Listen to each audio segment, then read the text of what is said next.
Assalamualaikum warahmatullahi wabarakatuh. Perkenalkan, nama saya Laila Tunur Afifah, NIM 22401148. Di sini saya akan mempresentasikan beberapa materi metodologi studi Islam untuk memenuhi UTS metodologi studi Islam. Langsung saja ke materi yang pertama, pengantar metodologi studi Islam. Metodologi dapat diartikan sebagai suatu ilmu tentang cara yang digunakan untuk memperoleh suatu kebenaran dengan menggunakan penelusuran dengan urutan atau tata cara tertentu sesuai apa yang dikaji atau diteliti secara ilmiah. Pengertian studi Islam sebagai kajian Islam sesungguhnya memiliki makna tergantung kepada mereka dan menafsirkannya. Pertama, studi Islam yang dikonotasikan dengan aktivitas-aktivitas dan program-program pengajian dan penelitian terhadap agama sebagai objeknya, seperti pengajian tentang konsep zakat profesi. Yang kedua, studi Islam yang dikonotasikan dengan materi, subjek, bidang, dan kurikulum suatu kajian atas Islam, seperti ilmu-ilmu agama Islam, fikih atau kalam. Seluruh perkembangan Islam dirangkum dalam sejarah Islam yang terbagi menjadi 3 periode. Periode klasik, periode pertengahan, periode modern. Karakteristik studi Islam oleh umat Islam dari masa ke masa. Periode pembinaan pendidikan Islam yang berlangsung pada zaman Nabi Muhammad SAW. Periode pertumbuhan pendidikan Islam yang berlangsung sejak Nabi Muhammad SAW wafat sampai akhir Bani Umayyah. Periode kejayaan atau puncak perkembangan pendidikan Islam yang berlangsung sejak permulaan Daulah Abbasiyah sampai dengan jatuhnya Baghdad. Periode kemunduran pendidikan Islam yaitu sejak jatuhnya Baghdad sampai jatuhnya Mesir ke tangan Napoleon, yang ditandai dengan runtuhnya sendi-sendi kebudayaan Islam dan berpindahnya pusat-pusat pengembangan kebudayaan ke dunia barat. Periode pembaruan pendidikan Islam yang berlangsung sejak pendudukan Mesir dan oleh Napoleon sampai masa kini. Perkembangan studi Islam di kalangan ilmuwan muslim era modern.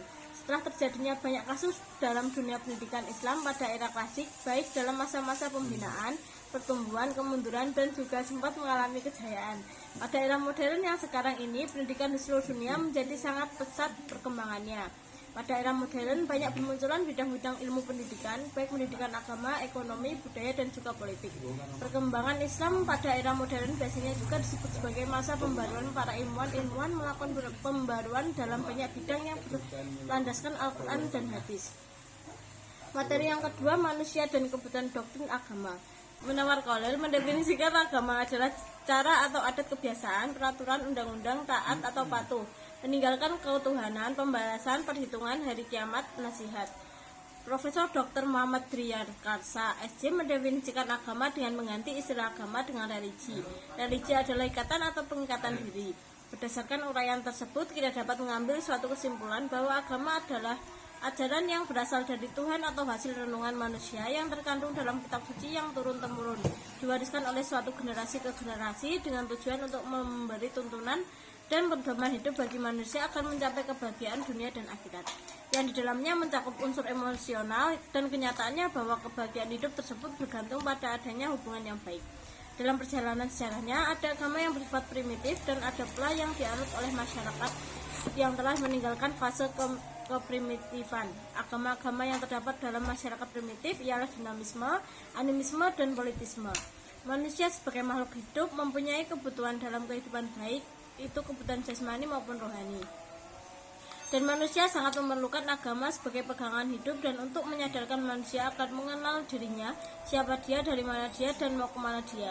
Adapun doktrin atau kepercayaan dalam agama yaitu iman kepada Allah SWT, mustahil menemukan zat Allah, argumen keberadaan Allah, percaya kepada malaikat, kitab, dan rasul-rasulnya. Agama itu berfungsi untuk menjaga kebahagiaan hidup, memberi pandangan dunia kepada manusia. Materi yang ketiga, Islam dan studi agama. Islam berasal dari bahasa Arab yaitu kata salima dan aslama. Salima mengandung arti selamat, tunduk, dan berserah. Sedangkan aslama juga mengandung arti kepada Tuhan, ketundukan yang berserah. Yang disebut dengan muslim adalah orang yang tunduk patuh dan berserah diri sepenuhnya kepada ajaran Islam dan akan selamat dunia dan akhirat. Islam secara harfiah berarti selamat sentosa dan damai. Dari kata salima diubah bentuk menjadi bentuk aslama yang artinya berserah diri. Islam merupakan agama yang diturunkan oleh Allah untuk umat manusia. Kehadirannya memberikan dimensi lain terhadap agama-agama lain. Ajaran Islam tidak hanya terbatas pada kehidupan setelah mati, perhatian utamanya adalah untuk kehidupan dunia dan dengan perantara perbuatan baik di dunia. Manusia dapat memperoleh kesadaran tentang eksistensinya. Itulah sebabnya Al-Quran pada banyak tempat membalas masalah-masalah yang menyangkut berbagai aspek kehidupan manusia. Islam adalah peradaban yang universal. Agama keadilan bukan menghancurkan, adil belum tentu sama rata. Peradaban Islam akan berkembang jika mampu berkomunikasi dengan budaya lokal secara selektif dan tetap berpegang pada nilai-nilai aswaja, ahlus sunnah wal jamaah. Jika Islam membabi buta mengikuti budaya yang berkembang di masyarakat, baik budaya lokal maupun asing, Islam akan kehilangan jati dirinya dan umat Islam akan lepas dari akar budayanya. Materi yang keempat, model penelitian agama. Penelitian agama adalah suatu upaya memeriksa, mempelajari, meramalkan, dan memahami secara seksama susunan atau bangunan dasar-dasar atau hukum-hukum dan ketentuan lainnya yang diperlukan untuk melakukan penelitian terhadap bentuk pelaksanaan ajaran agama sebagai dasar pertimbangan untuk mengembangkan pemahaman ajaran agama sesuai tuntunan zaman. Dalam konteks doktrin, agama selalu menjadi akidah, yakni sebagai suatu kepercayaan kepada Tuhan, suatu ikatan kesadaran dan penyembahan secara spiritual kepadanya. Keberadaan Islam di Indonesia secara historis tidak terlepas dari sejarah Islam masuk pertama kali di tanah Jawa. Pada masa itu, masyarakat Jawa pada umumnya adalah penganut animisme dan dinamisme yang juga sebagai pemeluk agama Hindu atau Buddha dan berada di bawah pemerintahan Kerajaan Majapahit. Mereka meminta berkah atau rezeki kepada Tuhan tidak secara langsung, tetapi melalui perantara dan memakai sesaji.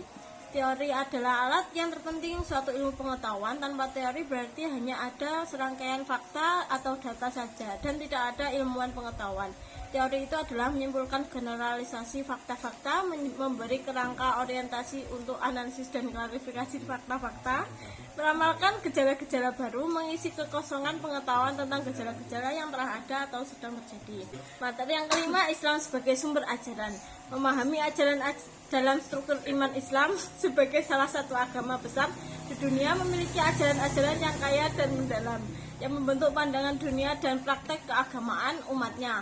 Struktur iman ini terdiri dari 6 unsur utama yang harus dipahami oleh setiap muslim. Iman kepada Allah, ini adalah dasar keyakinan dalam Islam, yaitu kepercayaan kepada satu Allah yang maha kuasa dan maha mengetahui.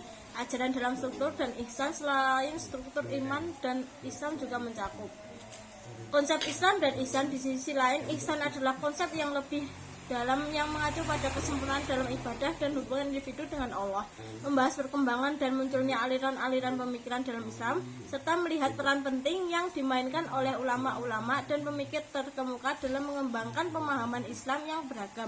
Dari sini berbagai aliran pemikiran tumbuh dan berkembang seperti Sufisme yang menekankan aspek spiritual dan mistik Islam, serta aliran-aliran filosofis seperti filsafat Ibnu Sina yang mendukung penyatuan ajaran Aristoteles dengan Islam. Materi yang keenam, sumber dan karakteristik ajaran Islam. Islam merupakan agama yang ajaran-ajarannya diwahyukan Tuhan kepada masyarakat manusia melalui Nabi Muhammad SAW. Secara istilah adalah mengacu kepada agama yang bersumber pada wahyu yang datang dari Allah SWT, bukan berasal dari manusia dan bukan pula berasal dari Nabi Muhammad. Terdapat 2 sumber ajaran Islam, yaitu sumber ajaran Islam primer dan sekunder. Sumber ajaran Islam primer antara lain yaitu Al-Quran dan Hadis. Sumber ajaran Islam sekunder, ajaran ini meliputi ijtihad, dasar-dasar ijtihad, syarat-syarat ijtihad, macam-macam ijtihad dan hukum-hukum ijtihad. Sifat dasar ajaran Islam, Ali Anwar Yusuf menyebutkan bahwa karakteristik ajaran Islam tersebut adalah sebagai berikut: komprehensif, moderat, dinamis, universal, elastis dan fleksibel, tidak memberatkan, graduasi secara berangsur-angsur, sesuai dengan fitnah manusia, argumentatif, filosofis. Karakteristik ajaran Islam adalah suatu watak karakter yang dimiliki oleh setiap umat muslim dengan berpedoman pada Al-Quran dan Al-Hadis. Moralitas adalah sifat moral atau keseluruhan asas dan nilai yang berkenaan dengan baik dan buruk. Moralitas Islam ditinjau dari berbagai bidang, yaitu dalam bidang ibadat dan dalam bidang pendidikan dan dalam bidang sosial. Pembaruan hukum Islam terdiri dari 2 kata, yaitu pembaruan yang berarti modernisasi atau suatu upaya yang dilakukan untuk mengadakan atau menciptakan sesuatu yang baru, dan hukum Islam yakni kumpulan atau koleksi daya upaya para fuqaha dalam bentuk hasil pemikiran untuk menerapkan syariat berdasarkan kebutuhan masyarakat. Dalam ini hukum Islam sama dengan fikih, bukan syariat. Sekian beberapa materi yang dapat saya sampaikan. Bila ada kurang lebihnya saya mohon maaf. Wassalamualaikum warahmatullahi wabarakatuh.